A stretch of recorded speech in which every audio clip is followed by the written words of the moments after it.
Bonjour à tous, bienvenue sur The Whisky Pour. Je suis Dani et aujourd'hui, nous allons faire ce que je pense être une vidéo vraiment très attendue. On me demande tout le temps de faire une vidéo comme celle-ci. Je vais faire comment déguster le whisky comme une experte sans être prétentieuse. Vous n'avez absolument pas besoin d'être une snob du whisky pour savoir comment boire du whisky correctement et ne laissez personne vous dire le contraire. Je veux vous montrer comment les pros boivent le whisky et comment vous pouvez le faire aussi sans que ce soit compliqué. Et une petite note pour dire que je sais que beaucoup d'entre vous qui regardez ma chaîne boivent déjà du whisky et connaissent probablement certaines des choses que je vais mentionner. Je ne sais pas pour vous, mais je trouve toujours ça utile. Vous découvrirez peut-être des astuces pour mieux déguster votre whisky ou ce sera simplement un bon rappel. Dites-le moi en commentaire si vous apprenez quelque chose de nouveau.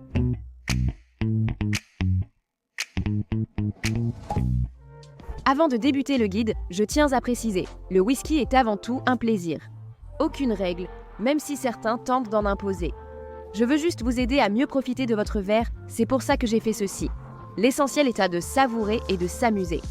La première chose à laquelle vous devez penser lorsque vous essayez de déguster du whisky et d'en tirer le meilleur parti, c'est le verre que vous utilisez. Maintenant, personnellement, je préfère la forme classique Glencairn, qui ressemble à une tulipe, comme vous le voyez. Ce qui signifie que les arômes du whisky vont se concentrer vers le haut de votre verre et atteindre plus facilement votre nez.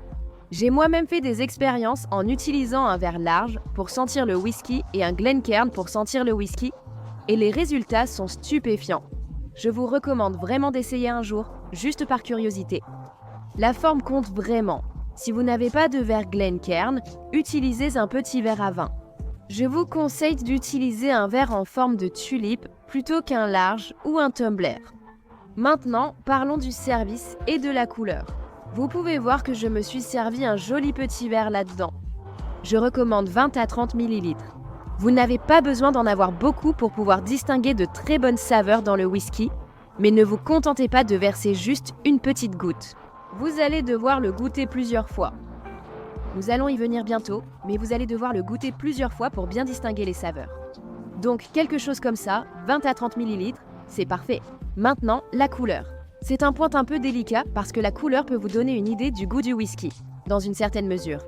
En général, les whiskies qui ont vieilli longtemps dans des fûts de sherry ont tendance à avoir une couleur brun très profond, presque doré avec des reflets rouges. Les whiskies vieillis en fût de bourbon sont généralement plus clairs, d'aspect jaune. Le problème avec ça, c'est que la couleur peut être complètement trompeuse. Et c'est parce que les distilleries de whisky sont autorisées à ajouter du colorant caramel artificiel au whisky sans avoir à le divulguer. Certaines bouteilles mentionnent clairement « couleur naturelle » sur l'étiquette. Mais si ce n'est pas le cas, il y a toujours une chance qu'un colorant artificiel ait été ajouté. Dans ce cas, la couleur est totalement trompeuse. Et quel goût il va avoir? Mon conseil pour vous serait d'apprécier la couleur du whisky, mais ne jugez pas forcément son goût à partir de sa couleur, si ça a du sens. Pour sentir votre whisky, ou le naser, faites-le en humant doucement. Vous ne voulez pas plonger votre nez dedans et trop inspirer, il faut simplement voir doucement si quelque chose vous saute au nez, au niveau des arômes. Il est très probable que lorsque vous essayez de sentir le whisky pour la première fois, vous perceviez surtout les notes d'alcool. C'est normal, il faut un temps d'adaptation pour que vos sens s'habituent. Donc, ce que je vous recommande de faire, c'est sentez-le une première fois, éloignez-le, puis revenez et sentez-le à nouveau doucement. Et j'espère qu'à la deuxième fois, puis à la troisième et à la quatrième fois, ce sera plus facile. Votre corps ou votre nez se sera davantage habitué à l'alcool, et vous serez capable de percevoir plus facilement les véritables arômes. Au lieu de sentir seulement l'alcool, on retrouvera ça en bouche, mais nous y reviendrons plus tard. Une astuce qui aide vraiment certaines personnes, c'est de sentir avec la bouche légèrement entrouverte, car les vapeurs d'alcool sont alors dispersées. Et cela peut vous aider à percevoir davantage ces notes subtiles, comme ceci. Ce n'est pas quelque chose que je fais personnellement à chaque fois que je sens le whisky. Ça m'a beaucoup aidé au début pour reconnaître les arômes. Ça vaut donc la peine d'essayer. Essayez aussi de sentir avec chaque narine séparément, car le cerveau traite les odeurs différemment. Donc si vous sentez d'un côté, puis de l'autre, ça pourrait vous aider. J'ai oublié de dire que je bois un Bowmore 18 ans d'âge en ce moment, une bouteille que j'apprécie beaucoup. Mais ce n'est pas très pertinent pour vous là. Je voulais juste vous le dire. Enfin, continuons. Pour une raison quelconque, quand j'ai fait le montage, je n'arrivais pas à trouver le passage où je parle ici, donc je vais le faire en voix off. Voici la partie attendue, la dégustation du whisky. Je conseille de prendre au moins 3 gorgées, comme pour le nez, afin que votre palais s'habitue à l'alcool. Prenez une première gorgée avant l'ajustement du palais. Ça peut être difficile au début, mais dès la 3e gorgée, le goût devrait mieux ressortir. Je vous recommande cet exercice de lire l'étiquette de la bouteille. Cherchez des indices pour deviner à quoi ça pourrait ressembler au goût, puis voyez si vous pouvez retrouver ces notes. Donc, s'il a vieilli dans un fût de sherry, il est probable que vous sentiez du caramel et des fruits secs. S'il a vieilli en fût de bourbon, il aura sans doute des notes vanillées, boisées et légèrement épicées. En buvant un bourbon, vous percevrez ce goût de maïs et une douceur de sucre brun. Un whisky de seigle présente souvent des notes épicées. Je recommande toujours d'ajouter une goutte d'eau après avoir goûté un whisky pur, ou tout whisky que vous n'avez jamais essayé auparavant, pour être honnête. Parce qu'ajouter une goutte d'eau révèle vraiment de nouvelles saveurs. Je vais en parler dans un instant.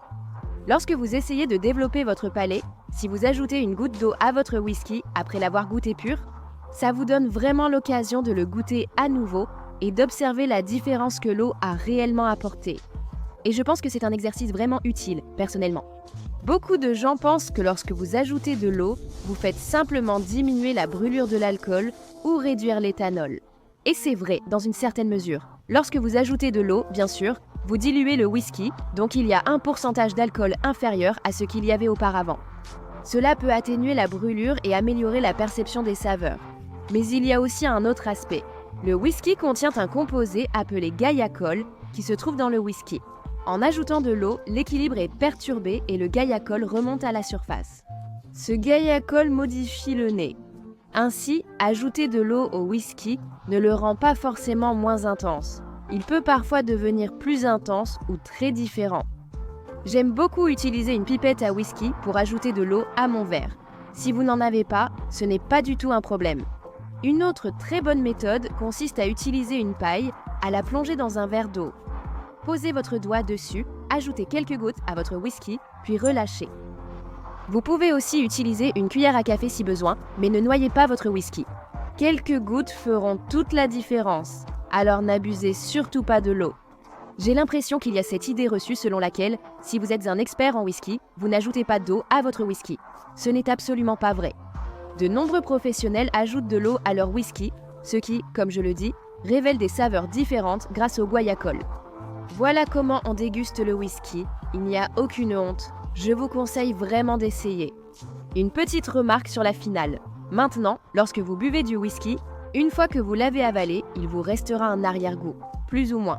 Il se peut qu'il persiste au fond de votre gorge et c'est ce qu'on appelle la finale.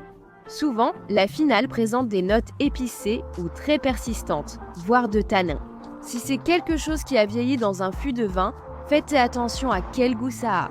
Parce que parfois, les notes de finale seront très différentes de celles que vous avez goûtées sur votre palais en le buvant. Ça peut être vraiment intéressant.